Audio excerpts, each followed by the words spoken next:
Hi everybody, my name is Ture. I've been an entrepreneur for 3 years.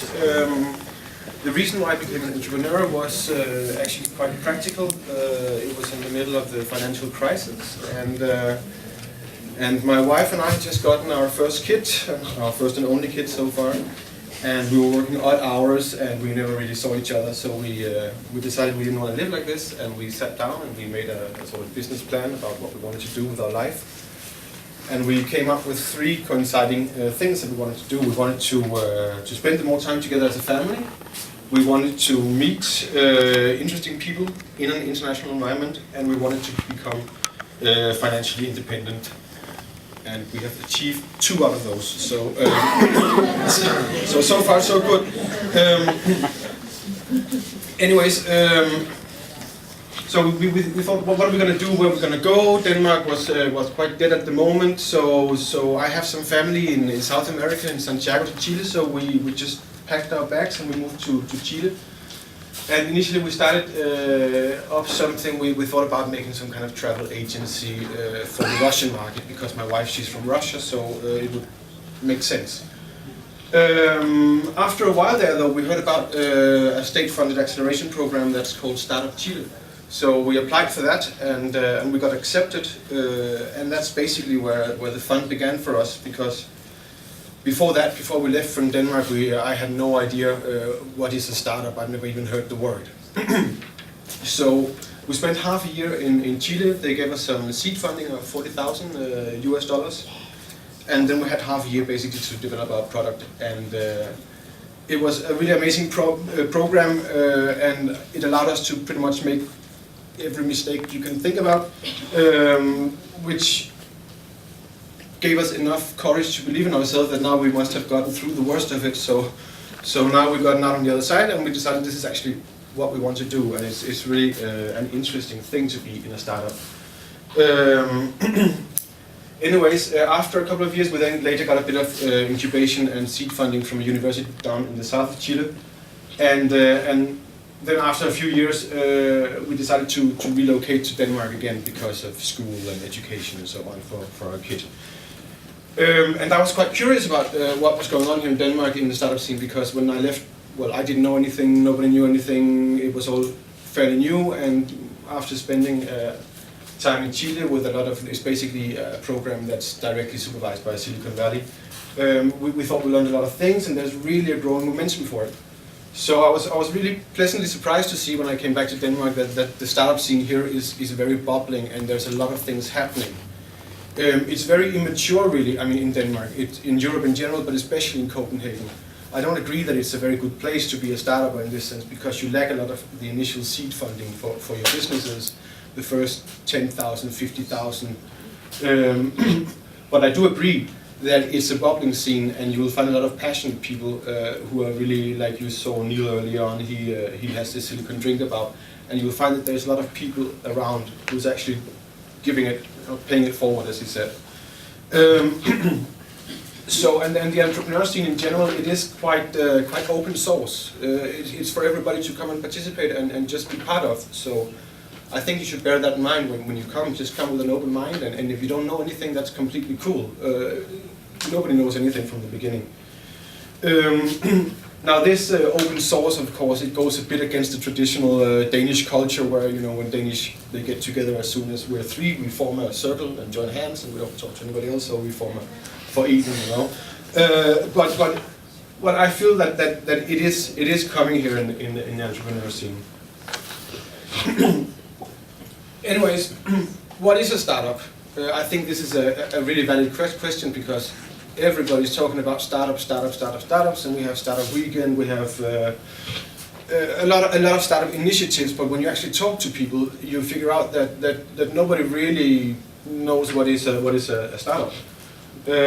So how does it differ from, for instance, opening a hairdresser or a restaurant or a hotel? Well, the thing about startups is that it's all about growth. That's what it's about. It's a product or a service that you can scale, either into different markets or into with add-on features. And usually we're talking internet technology, software, biotech, because these industries are intrinsic to growth. I mean, you can use your software anywhere in the world. You can use your internet technology anywhere in the world, so you can very, very easily scale. I don't know how many here are hackers or web developers. Maybe one. So this is something that you have to bear in mind when you think about the startups. Sorry. But as well, it can of course also be other things. It can also be a service or a physical product. It's more of an approach actually to how you develop a company. I don't know if you've seen this YouTube video with the block phone, for instance, which has gone viral, where you can build your own phone pretty much. Yeah. So this is a typical product that could be that is a startup. So how to get started if you want to do a startup? Well, basically I would suggest just go and talk to people. People are your best resources. Talk to people, talk to people, talk to people, and then you have two options. Either you form a team or you join a team. If you don't have an idea, if you're a bit insecure, you don't know what, find a team, join. You can go as an intern. You can, I mean, there's a lot of people in startups who are looking for interns all the time. Otherwise, if you are a computer hacker or a web developer, you will have no problem finding a job at all. You can contact me after the talk here.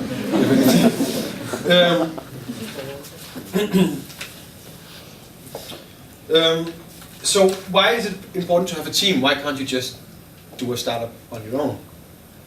Well, I mean, first of all, it's a lot of work, and I don't mean it's a lot of hard work or anything. I mean, it's not like working in a kitchen for 14 hours a day, you know.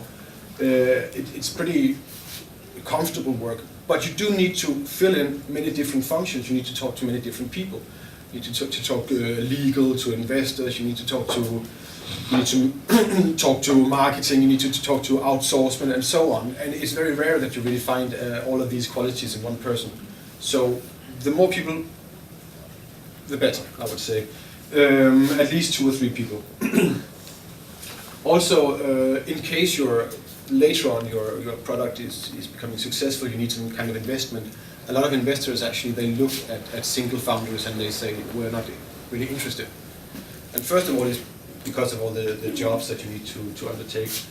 Second of all is that they think, well, you can't even convince your friends to join you, you know, so how are you ever gonna sell this product?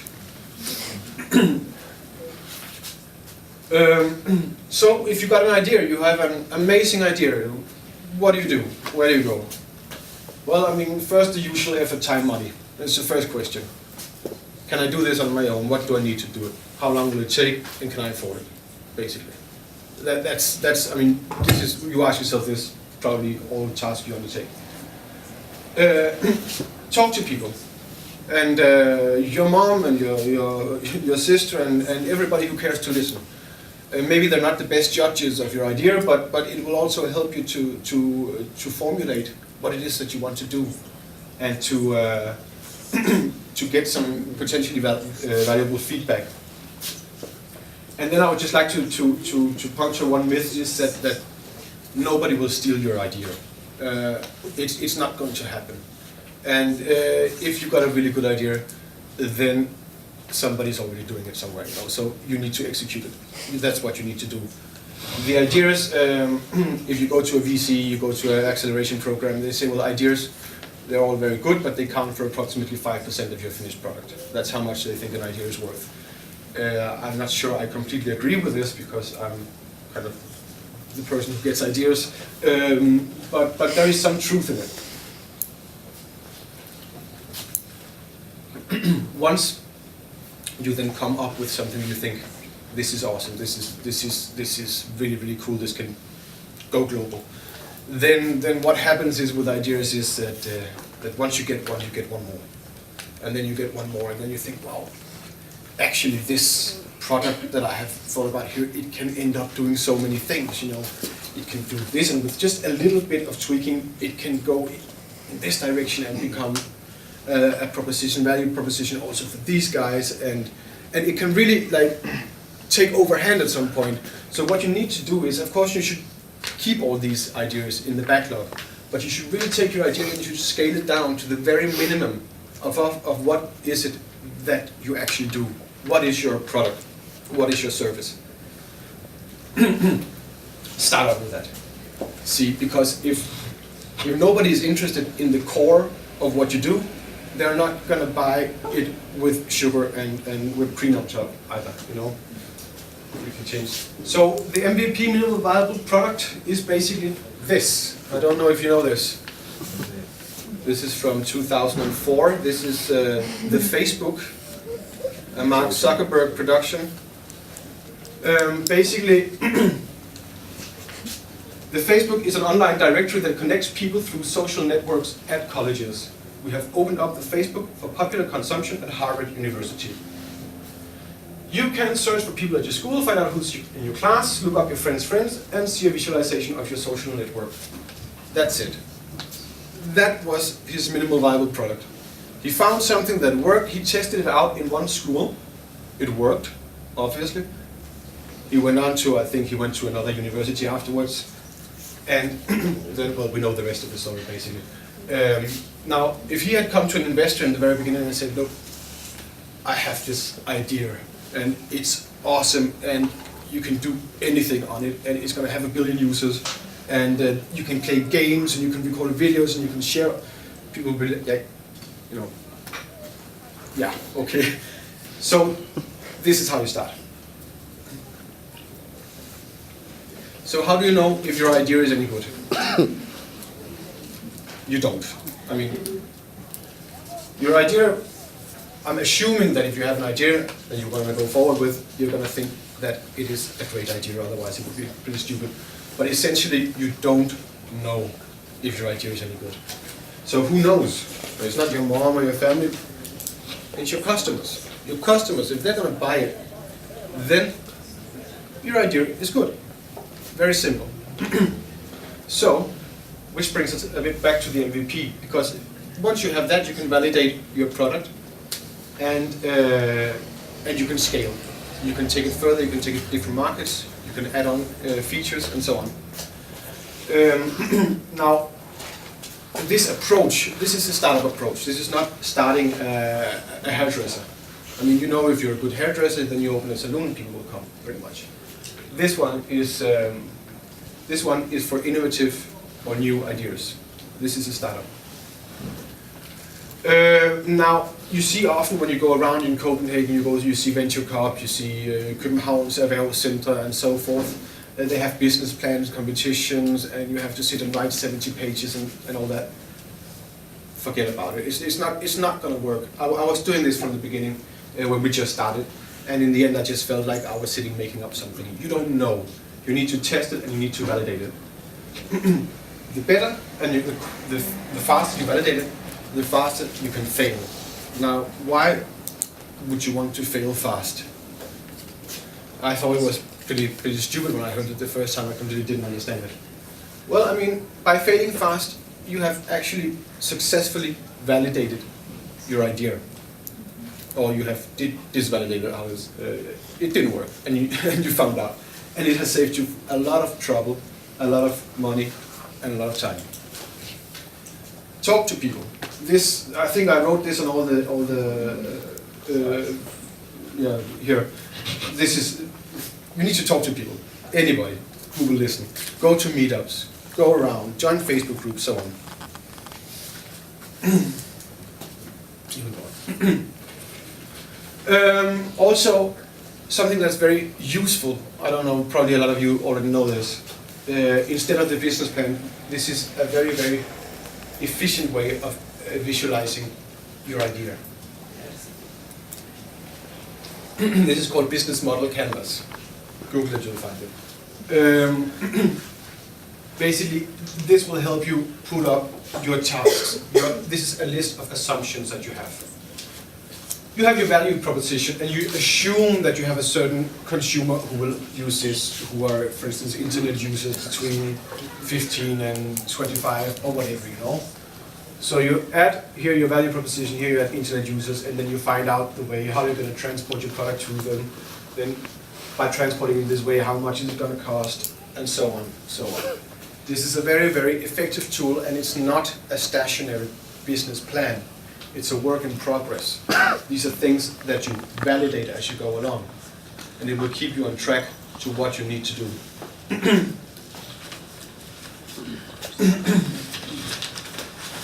So get cracking.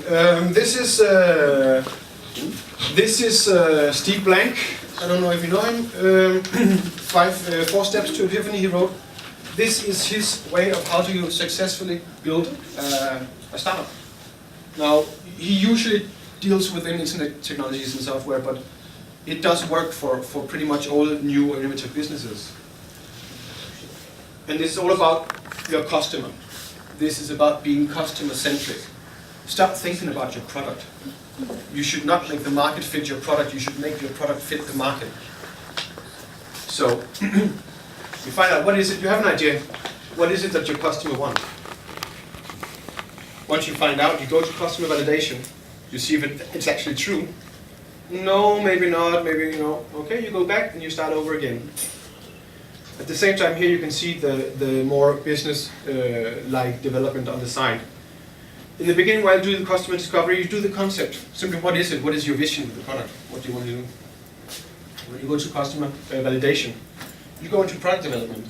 You make the MVP. You test it on your customer. Do you like it? No. Okay, we're going to go back to customer discovery.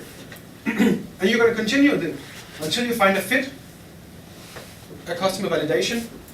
Then you can go in to actually putting your alpha, beta, prototype, whatever you have in testing. Creating your first customer, and only then do you go into building a company. Now, building a company at first and then making it here, it's old-fashioned. It's not going to work. So that's it for me. I just want to leave you with a few resources that I think are very useful. First, the 3 big ones, basically, in entrepreneurship. It's Steve Blank, Eric Ries, and Alexander Osterwalder. You probably already know these guys. Steve Blank, he wrote 4 Steps to Epiphany. Eric Ries is the author of The Lean Startup. Alexander Osterwalder did the business model canvas that I showed you before.